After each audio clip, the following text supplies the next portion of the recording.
that. Also, really the big news of the day is this effort to recall Pima County Sheriff Nanos.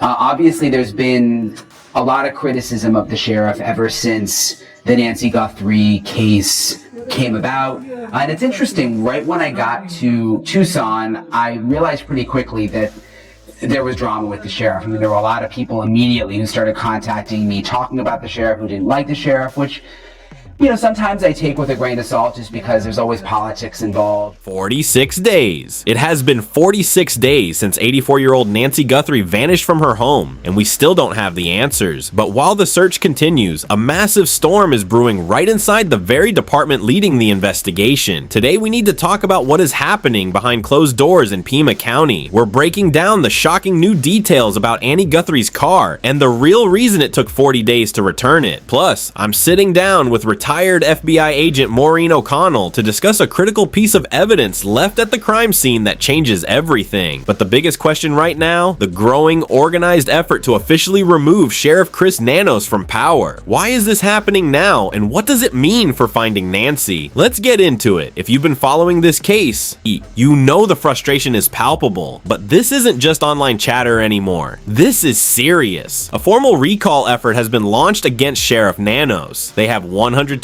days to gather roughly 120,000 signatures. That's about 25% of the total votes cast in the 2024 election. Why the outrage? To understand this, you have to look at the history. When I was on the ground in Tucson, I realized immediately that the tension surrounding Sheriff Nanos predates Nancy's disappearance. We're talking about a department where the vast majority of deputies previously issued a stunning vote of no confidence against him. But now, the handling of the Nancy Guthrie investigation has thrown gasoline on that fire. Critics are pointing fingers at the early stages of the investigation, the communication with the public, and the overall leadership during one of the highest profile cases in the county's history. The sheriff has responded, stating he was elected fair and square, and that a recall is the right of the people. But is it fair to blame him for a case that is clearly incredibly complex? Let's talk about the investigation itself, because I finally got some specific behind-the-scenes information that clears up a massive question. For weeks, everyone was asking, why did they keep Annie and Tommaso's car for over 40 days?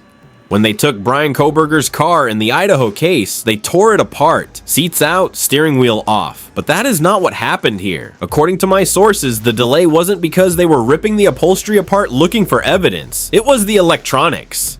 When investigators attempted to download the data from the car's complex electronic and infotainment systems, something went wrong. The system essentially crashed or was corrupted during the extraction, forcing the sheriff's office to take the vehicle to a dealership to have the entire electronic mesh network repaired and replaced. It was a technical nightmare, not necessarily a 40-day forensic teardown. It makes sense, but why wasn't the public just told this to stop the rampant speculation? To really understand where this investigation stands, I spoke with my friend, retired FBI agent Maureen O'Connell, and what she pointed out is chilling. First, investigators have been asking neighbors for security footage specifically from Saturday, January 11th and Saturday, January 24th, the weekends leading up to the abduction. Maureen's analysis? The suspect was running dry runs. They were casing the house on Saturday nights to learn her routine, figure out what lights were on, and see if anyone stayed with her over the weekend. This level of planning strongly suggests this wasn't a crime of passion or a random act. It was a highly calculated operation. But here's the most frustrating part: the DNA. We know the suspect had a bite light in his mouth, a small flashlight held between the teeth. Maureen points out something crucial. There is no way he kept that in his mouth the entire 41 minutes. He had to take it out to issue commands or turn on lights. The moment he takes that light out and puts it in his pocket, his hand is covered in saliva. If he touched the doorknob, the camera mount, or anything inside that house, there should be a trail of touch DNA.